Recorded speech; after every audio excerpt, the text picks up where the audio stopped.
making a big change, but we're going to kick things off right away with one of the more surprising stories in the NFL this season.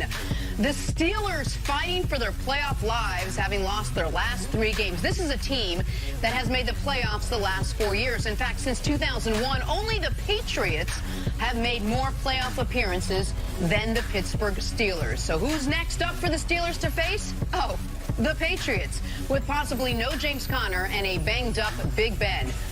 No worries, says head coach Mike Tomlin, but he does know the road ahead will take a lot of hard work. One thing that we're not going to do is we're not going to hope and wish. We're not going to go through our processes in the manner in which we have and just hope that the outcome changes. It doesn't necessarily mean that we're going to do things dramatically different, but we're not going to sit on our hands. We're not going to hope. That's not what professionals do, particularly ones in the position that we're in. We're going to actively seek victory. We're going to actively seek the change necessary to change the outcome of a few plays, which will thus change the outcome of a game. That's life for us.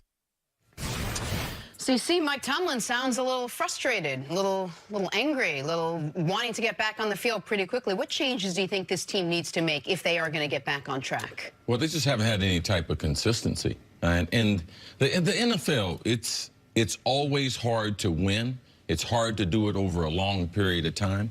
Let's just go to the 2 weeks before last year's Super Bowl. The final 4 teams were Minnesota Vikings, Philadelphia Eagles, Jacksonville Jaguars, and the New England Patriots, right? Let's look at those teams collectively. Outside of New England, which they've been their consistent self, they're 9-4, all right? Let's look at the other one, the world champs. Tremendous NFC championship game against the Vikings, tremendous Super Bowl, they're 6-7. Jacksonville Jaguars got conservative before halftime, had New England on the ropes, had them scared, had them nervous, really played a good game. Oh, they're a stellar right now, 4-9. All right, those Vikings, 6-1. We talk about them a lot. We saw them in primetime against Seattle. So it's hard to win in this league.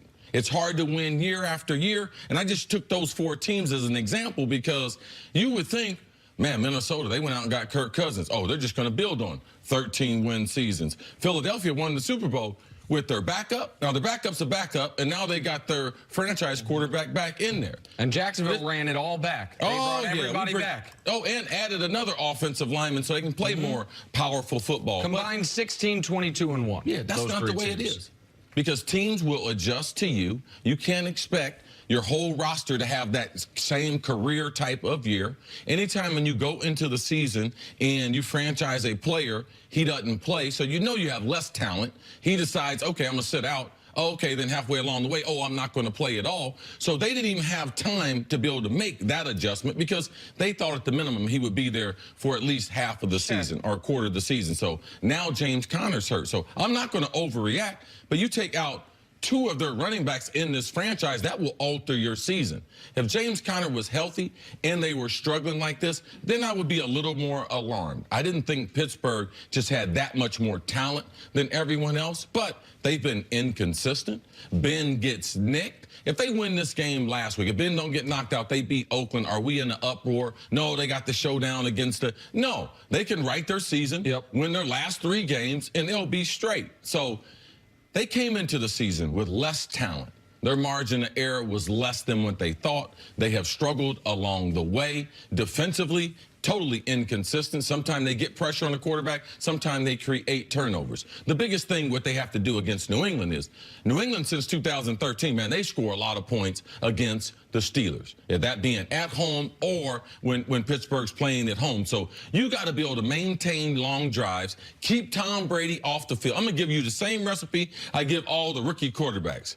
Manage the game because Tom Brady carves up this defense. He likes the looks that Pittsburgh give him. They make tremendous amount of big plays. And one thing I know about Belichick, every time they play Pittsburgh, They're ultra aggressive in throwing the ball and throwing it deep down the field. We're going to get into the matchup, but Nick, if there is a team that you say is about as consistent as any in the league besides the Patriots, you always say it is this Steelers team. They are consistent over long samples, meaning they have made the playoffs. Like Tomlin gets there, they make 2 Super Bowls in 4 years, they win one of them. Their 2 down years are 8 and 8 years, and then since then they've made the playoffs every year. They've only had 3 coaches in 50. In 50 years. I mean, the last time they fired a coach, his name was Bill Austin, and the president was Lyndon B. Johnson. It was 1968. Wow. Like 3 coaches since then. So over large samples, they are consistent. Now, what we have seen is they are a team, as we talked about after the Raider game, that over the last decade, they have almost as many losses as a double-digit road favorite as the rest of the AFC combined. Like, they do tend to play down to competition, but then escape with a win. It's almost what they did against Oakland, where they didn't play very well. They drive down the field, they score, but then they couldn't get the requisite stops. See, to your point about the running game, there's only 2 teams in the league this year that have had more games with less than 75 yards, than Pittsburgh. The Falcons and the Cardinals. The Steelers, not surprisingly, in those games with less than 75 yards, are 1-5. Like, it is very hard to win in this league if you're not running the ball at least somewhat effectively, even in this passing revolution. Now, I think they're going to be able to score in this game against New England, because while New England has scored against them, New England this year on the road, everyone scored on them. Jacksonville put up 31. The Titans put up 34. The Bears put up 31 in the game New England was able to win. The question is, can the Steelers defense, which fell apart in the second half against the Chargers, which fell apart in the 4th quarter against the Raiders, can this Steelers defense get the requisite stops to stay in the football game against a Patriots team that's coming off a loss and understands that they're no longer just fighting with Pittsburgh. The Texans are right there, and it doesn't matter to the Patriots who gets the 1 and the 2 seed. If they're not one of them, they're agnostic about, oh, it's the Steelers, it's the Texans. So it's a critical game for both teams. For the Steelers to stay in position to make the playoffs, and for the Patriots to stay in position to do what they've always done when they've made a Super Bowl, which is have a bye. Well, the Patriots seem to have had the Steelers' number as of late. Big Ben was asked yesterday why they've struggled so much against New England. Here's what he had to say. It's funny because we hear that a lot, right? Like, you guys haven't had a lot of success against Brady and Belichick. Well, who has? Not a lot of people have. That's why they've won so many championships, and they're, pretty good. So it's one of those things. It's a new season, new teams. Last year really doesn't matter anymore. We can sit here and say this play rules changed because of that play. That's those crazy things, but they won the game. So it's a new season, a new year. Tom's still the best of all time, and Belichick might be too. So what an awesome challenge for us. All right, so we touched on it. Let's dive in a little bit deeper. What is the key to the Steelers beating this Patriots team? Well, at the most basic level, something they haven't been able to do in the last month of football, including their win against Jacksonville before this 3-game slide, which is play anything close to a complete game. In the game against Denver, the turnovers in the red zone ruined them. They were bad on offense in that game, scoring 17 points. Against the Chargers, we talked about it. The defense collapsed in the second half, while after the offense played great in the first half.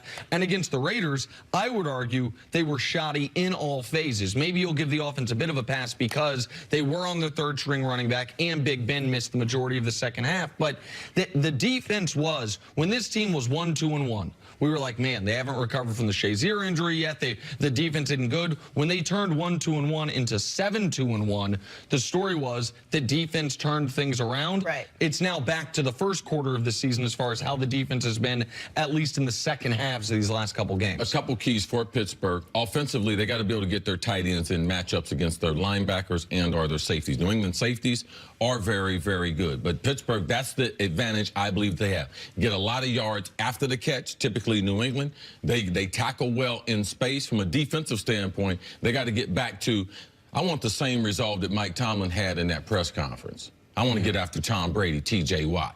All right? I want Mike Tomlin to come up with a very, very aggressive game plan, because this is basically their season. I expect them to bounce back at home. Last home game, all right, they had a lead that they had never relinquished that lead of that margin in the history of the football team. So I expect Pittsburgh, coach in the press conference, typically the Pittsburgh Steelers, and It's one of the great home field advantages now. I expect that crowd to be able to help that team out to try to get through this little slump that they're in now. You mentioned the press conference.